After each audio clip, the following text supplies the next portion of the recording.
Fala, torcedor do Verdão. Palmeiras que folgou na segunda-feira e hoje de manhã vai dar continuidade aos treinamentos aí para preparação para o seu próximo compromisso, onde vamos fazer o nosso segundo jogo pela Libertadores 2026. Vai ser na nossa casa contra o Sporting Cristal, time peruano. Eles são líderes aí do grupo, isso porque venceram o Cerro Porteño fora de casa e o Verdão empatou com o Júnior em 1-1. Então uma vitória vai ser fundamental para o Palmeiras assumir a liderança do grupo e quem sabe, né, emendar uma sequência de vitórias. Eu separei aqui, galera, um corte de uma programação. Deixa o seu like e não esqueça de se inscrever no nosso canal, beleza? Então vamos acompanhar o programa. Corinthians e Palmeiras também entram em campo nesse meio de semana na Libertadores e também entram ali, não em campo, mas entram com questões decisivas nos tribunais. Lili e Vinícius vão atualizar pra gente. Bom dia aí pra vocês.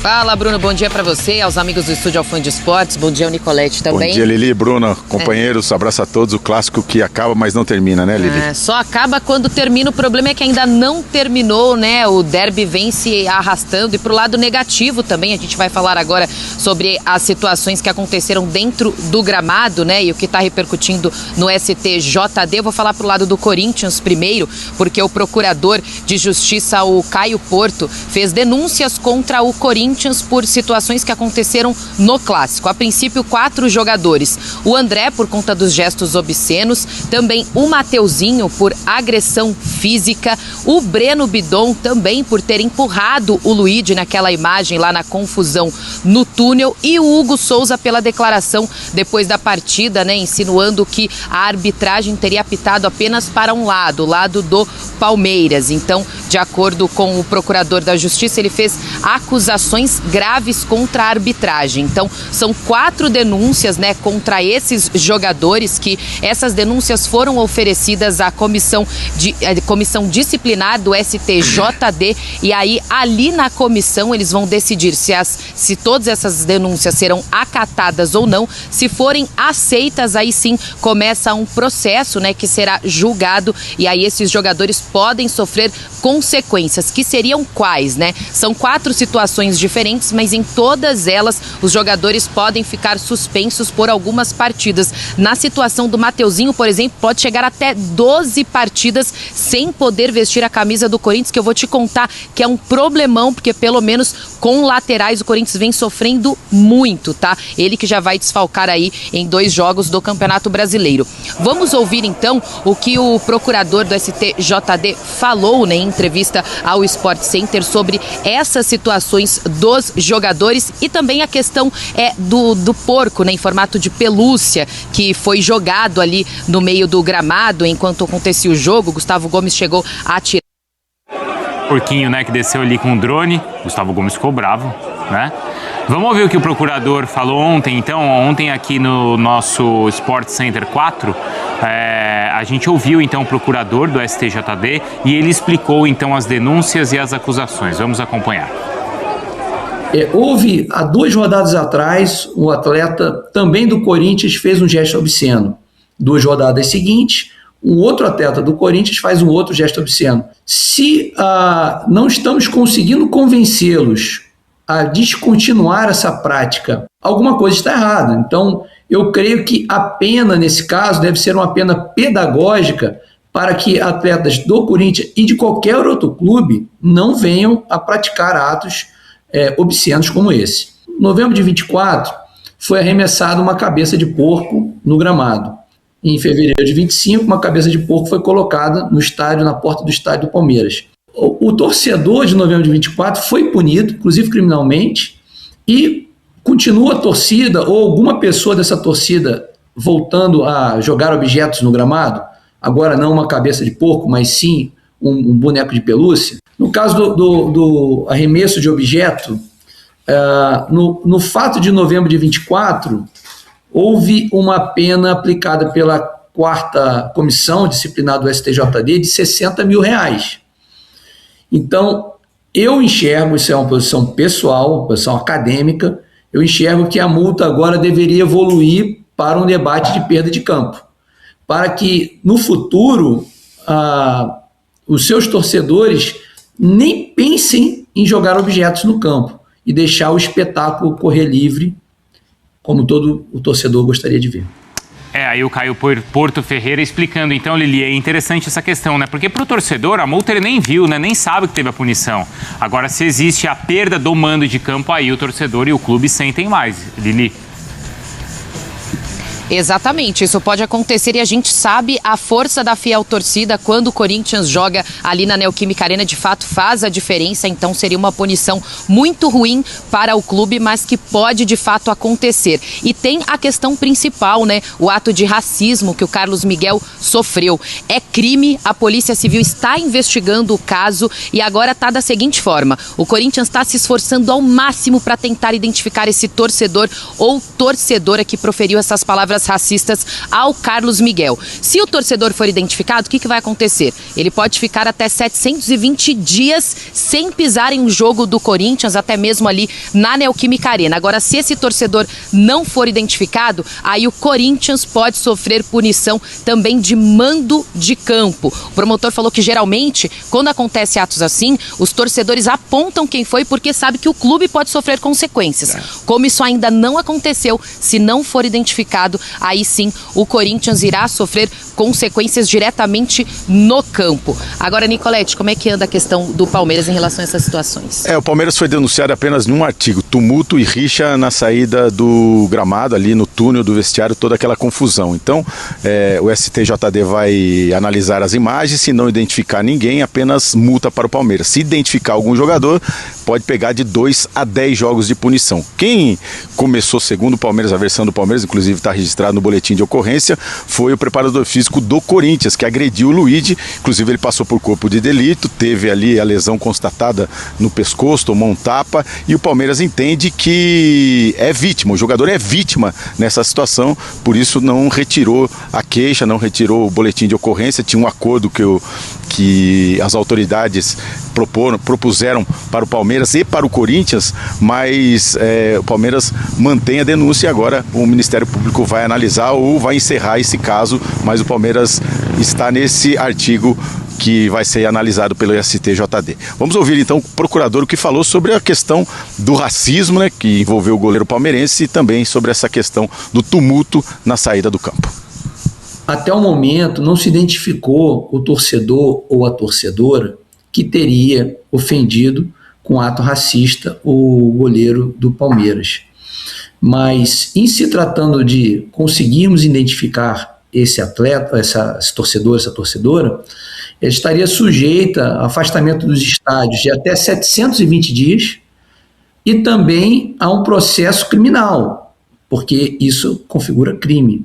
As investigações prosseguem, a Polícia Civil instaurou um boletim de ocorrência, está iniciando um inquérito policial, imagens estão sendo solicitadas, então as instituições estão trabalhando e vão reprimir de forma exemplar essa conduta reprovável. Então, Bruno e amigos, Palmeiras muito tranquilo em relação a essa situação, ao tumulto e à rixa. Como eu disse, o clube pode receber multa, mas se identificar algum jogador nessa confusão, ou algum funcionário, integrante da comissão técnica, eles também podem ser punidos de 2 a 10 jogos. Mas o Palmeiras entende que foi vítima dessa confusão. Lili. É isso. E o Corinthians também, né, trabalhando paralelamente a isso e em campo se preparando porque amanhã enfrenta o Santa Fé da Colômbia. Lili e Vinícius, obrigado. Então é semana de Libertadores para os dois, mas também dessa questão toda envolvendo ainda o tumulto todo no derby. Vamos falar do derby. Começamos este Sport Center com o assunto pegou fogo e hoje, claro, tem a repercussão. Estou dando boa noite para o Gustavo Zupac, para o André Kfouri. André, acho que a gente pode começar falando de campo e bola e como o Palmeiras também não soube aproveitar ter 2 jogadores a mais durante o segundo tempo, né? Parte do segundo tempo ali. E desde o primeiro tempo, desde o finalzinho do primeiro tempo, até um pouco antes, 35 minutos mais ou menos, né? Com 25, na verdade, né?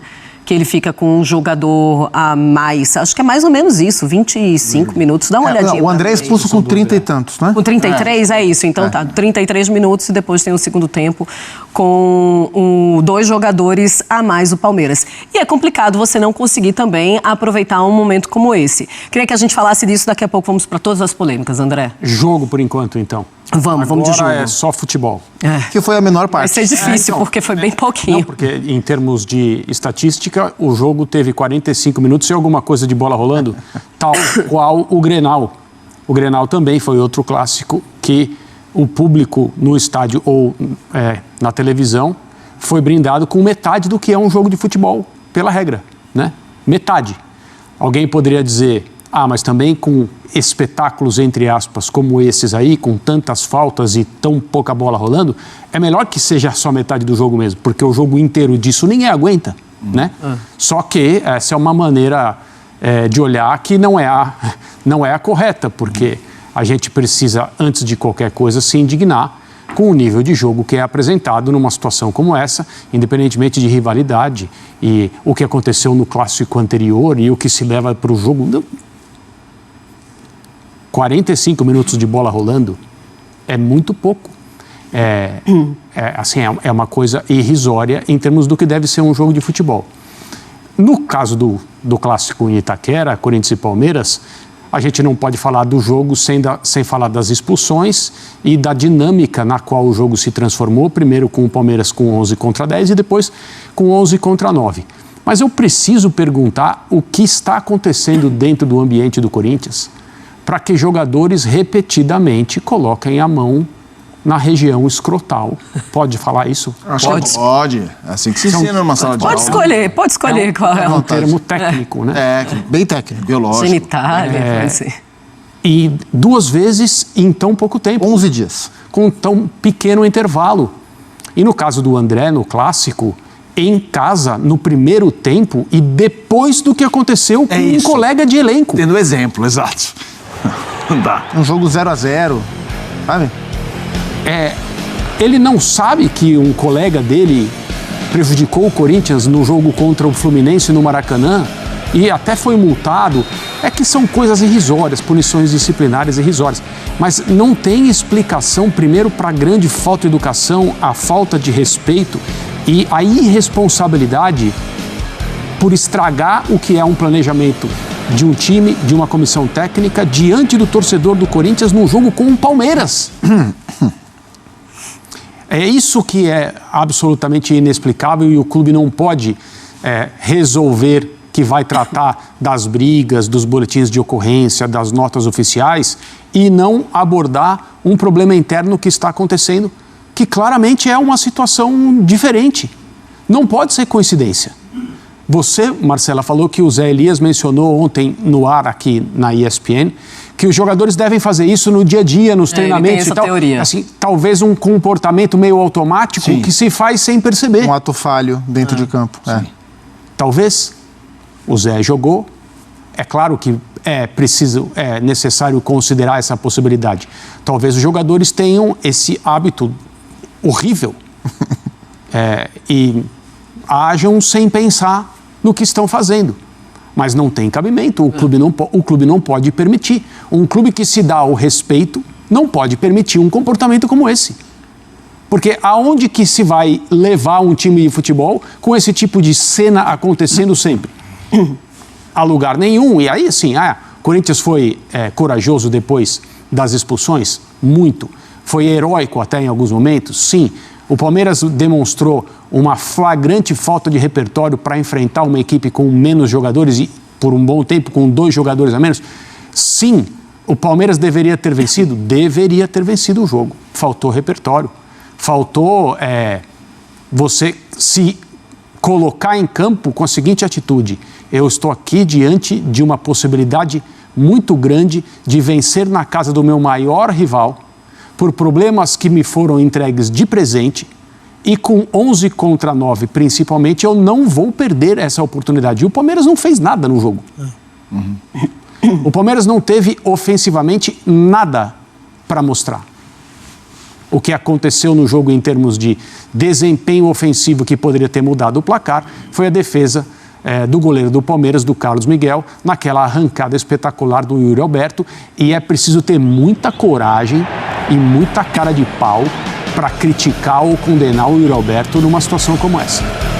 Ele é o último ser humano que gostaria de ter perdido esse gol. E depois de tudo que aconteceu no jogo, depois de tudo que ele entregou defensivamente, depois de tudo que ele correu, da arrancada que ele deu, é óbvio que na hora da finalização, que sim é o mais importante, falta tudo, falta ar, falta perna, falta a melhor condição para decidir, para olhar, para ver que o Kaique estava entrando. Acontece. O Yuri Alberto perde gols? Ele perde gols. Mas nesse lance específico, crucificar o atacante do Corinthians é algo sem cabimento.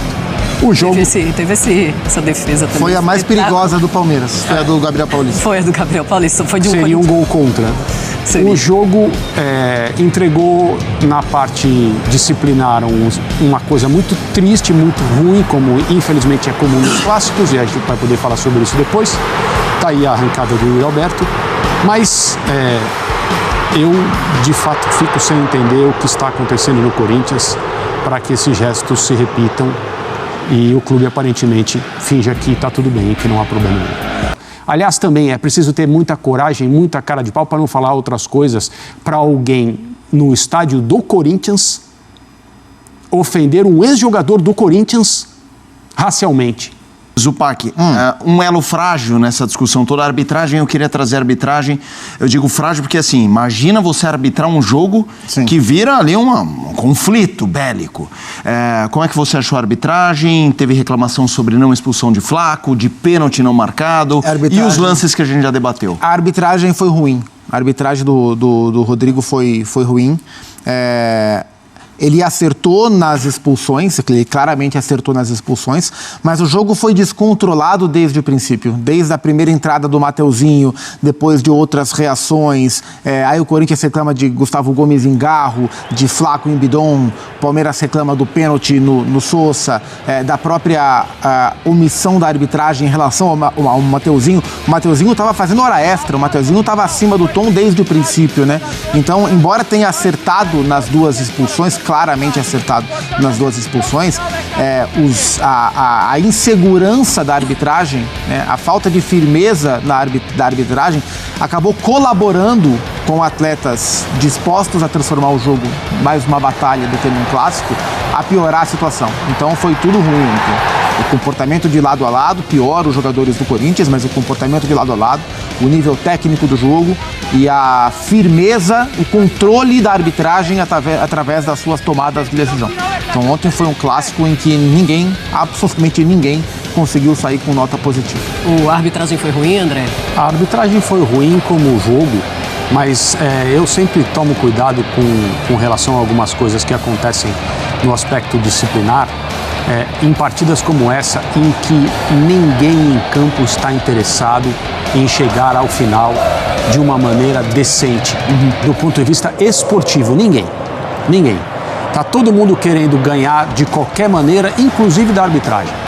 E tem colegas, gente que, óbvio, merece o nosso respeito no campo das opiniões, que acha que não é dever de nenhum jogador de futebol colaborar para que um espetáculo caminhe bem. Que eles não estão em campo para isso. Mas quem pensa assim tem que achar legal esse tipo de jogo.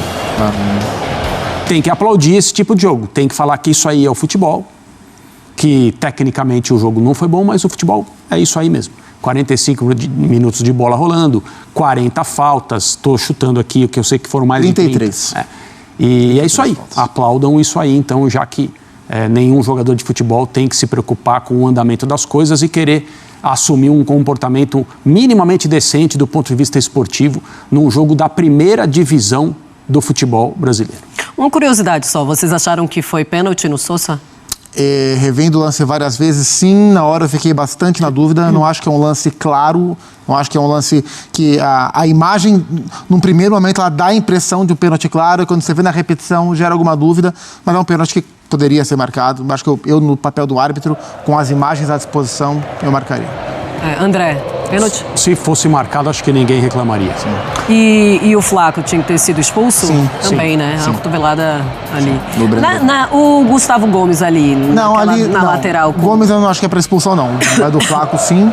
E o Mateuzinho poderia ter corrido risco antes. De ter que dar um soco na cara do Flaco Lopes. O André passou pelo lance do Yuri. Queria te ouvir. Não, o Yuri, assim, o lance ele é mérito do Carlos Miguel. Ponto final. Fala, torcedor do Verdão. Depois do empate aí, né, amargo contra o nosso maior rival, mesmo jogando fora de casa, isso por conta de tudo o que aconteceu aí no jogo e a falta que alguns jogadores do Verdão fizeram aí para o time alviverde, viu? Principalmente o Ares, que é um grande jogador, estava suspenso, tomou o terceiro cartão amarelo ali naquele jogo contra o Bahia, onde o Verdão venceu por 2-1, uma vitória que foi muito importante. Vale a pena a gente lembrar que o Verdão pegou uma sequência difícil nesses últimos 3 jogos, torcedor. Pegamos o Bahia fora de casa, um adversário muito indigesto, né? Inclusive, fazia tempo que eles não perdiam dentro da sua casa e o Palmeiras foi lá e venceu. Depois pegamos o Júnior de Barranquilha, estreia da Libertadores. Estreia a gente sabe que tem um nervosismo. Sempre é um jogo muito difícil, ainda mais contra time colombiano, que sempre é um time muito físico. O Júnior provou isso, né? Um time forte fisicamente falando, dificultou demais as coisas para o Palmeiras. E tem outra coisa que a gente costuma falar aqui no canal, contra o Palmeiras, todas as equipes aí querem jogar, querem dar o máximo, isso por conta da visibilidade que o Palmeiras tem hoje aqui no continente sul-americano e principalmente no futebol brasileiro, né, torcedor? Temos que encarar isso aí de frente. Depois desse clássico aí, empate fora de casa, se a gente acompanhasse o resultado antes da partida, a gente achava até que seria uma boa, né? Empate fora de casa contra o nosso maior rival. Mas pela situação, ocasião da partida, foi um resultado ruim, porque o Verdão ficou em determinado momento com 2 jogadores a mais, mas vários jogadores do Verdão estão fazendo muita falta. A gente achava que o nosso elenco, né, era estrelado, mas na verdade tem alguns jogadores ali que são insubstituíveis, né? Como é o caso do Vitor Roque, tá fazendo muita falta ali para o time alviverde. Inclusive o departamento médico do Palmeiras deveria ser um pouquinho mais claro com relação à condição do Vitor Roque, né? O que tá acontecendo com esse jogador? Ele tomou uma pancada naquele confronto ainda contra o São Paulo, onde a gente venceu por 1-0 fora de casa lá no Morumbi. E desde então o jogador não conseguiu treinar direito, a gente não sabe o que está acontecendo. Tomara que para a próxima partida aí na Libertadores, que vai acontecer apenas na quinta-feira, ele possa estar à disposição e ajudar o Palmeiras a, quem sabe, né, conquistar mais uma vitória na temporada e assumir assim a liderança do nosso grupo na Libertadores. E eu vou ficando por aqui. Deixa o seu like e não esqueça de se inscrever no nosso canal, galera. Então até uma próxima.